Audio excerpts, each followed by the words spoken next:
Welcome back. Tuesday, Veterans Day, and joining me here today to talk about a very important event that is taking place in Lake George are Tom Wysocki and Steve Callier, who are both from Fort William Henry Hotel and Museum. And you had something really, really interesting this past summer, and actually this summer.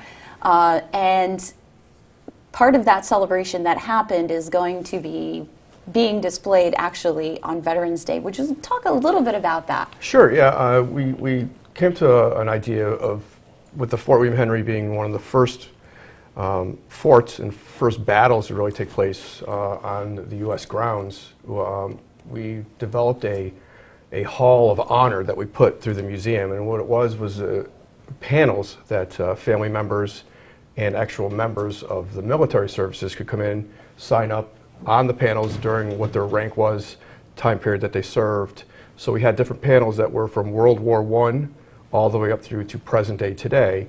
And we had people write names down of people who had been in these battles. And they didn't write the names on the flags? They wrote the names on a panel that we had. And then what we've decided to do is, with honoring of Veterans Day and the homage to all the people who have served, we developed this whole idea of doing a field of flags. So what we've done is we've taken one entire part of our property up in Lake George, right on the southern base of Lake George, close to the fort.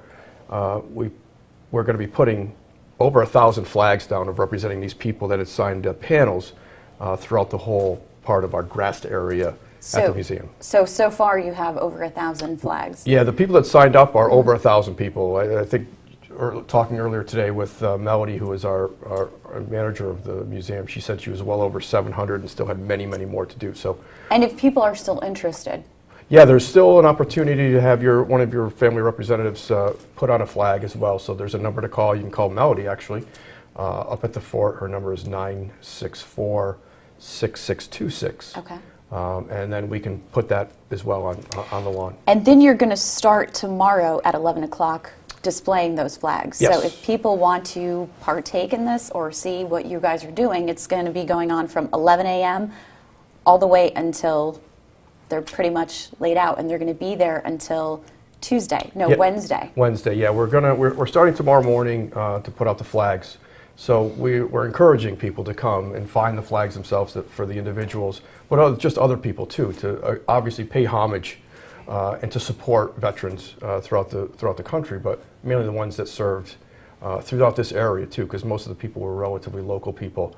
Some tourists that came through and put names down as well. That's such a great idea. Yeah, so it's, and with the fort, I mean, there's so many things with the museum that we like to do, and this is kind of giving back to the community, obviously, but really showing some support and homage to them. And then on Tuesday at 11, you're going to have a ceremony. Yeah, we're gonna do a firing of the muskets. We're also going to be laying a wreath at our unknown soldier grave site that's right in our property, right behind the fort. There's a whole grave area back there. And anyone is welcome to come. Everyone. We'd love to have as many people as possible just to go through it and experience it. And I was talking to Steve also, and he has a very interesting background that he does at the museum.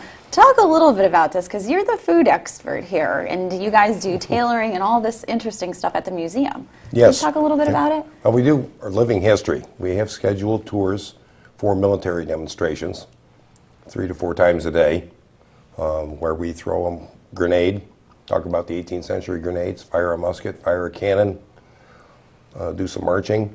And then between those times, each of our interpreters and members of the Fife and Drum Corps might do concerts. One of our guides is an accomplished tailor. So he's going to be in his tailor shop sewing all day one day. I happen to be the food historian, so I do a cooking demonstration all day. We have one of our volunteers is a Highlander. And he comes when he can. So between all the tours, we have all of these different living history demonstrations of people using their own skill sets. That's great. And now you guys are closed. You closed, but you open again in May. Yep, by the middle of May. We just closed this past Sunday for the winter. And anyone can attend? You have school trips, buses coming? Yeah, there's combinations of a lot of school trips that come in the beginning of the year in the May and June time period, then a little bit in the fall. And then in the summertime, obviously it's open for everyone to come and experience it. And I think the whole idea of the living history is what we're really emphasizing a little bit more, is you're experiencing what truly took place at that time period. So we're cooking food that they, in large kettles under fire. It's not, done by our chef at our hotel. And then it's the tailored clothing that, that Steve has illustrated here. Yes. And that's what they're really showing, how they would go about doing stuff with pins and needles, not having machines or anything like that. So it's the living of the time period. I was going to say, and that's really great for especially young people to see how it's actually done, not so much just, okay, by the book, but visually. You can actually get to experience and see how it's done. Absolutely. It's educational. So Yeah, that's the whole absolutely. idea of it, is it's an interaction with people too. It's having people that they sign up to join the King's Army and they shoot. There's a bow and arrow little area that they can do things. There's beading. There's all kinds of stuff for kids to do. It's a great atmosphere for children, but it's also great for adults to kind of live back and remember taking this class in school, but I don't remember a lot of it. So it's kind of re-engaging with that. Well, anything else you would like to add? We're working on rearranging some of the exhibits and updating them. We've got a couple done. We'll have a couple more new ones and fresh ones for next season. And I encourage everybody and anybody to come and see us, especially on To honor Memorial Day. Yes, over that's the a great. weekend, and then come visit us in the summer. It's a great event, and again, don't forget, if you would like to take part or see the laying of the, well, actually not the laying of the wreath, but putting out the flags, it starts tomorrow at 11, and it will go until Wednesday. So you can just go there and check it out. The ceremony is happening on Tuesday, and it starts at 11. And if you would like to have, or have a family member, and you would like to have their name on one of the flags, again, the number is 964-6626. Thank you so much for joining me here today. Thank you for asking us. Thank you. And if you would like to see this interview again, just log on to looktvonline.com.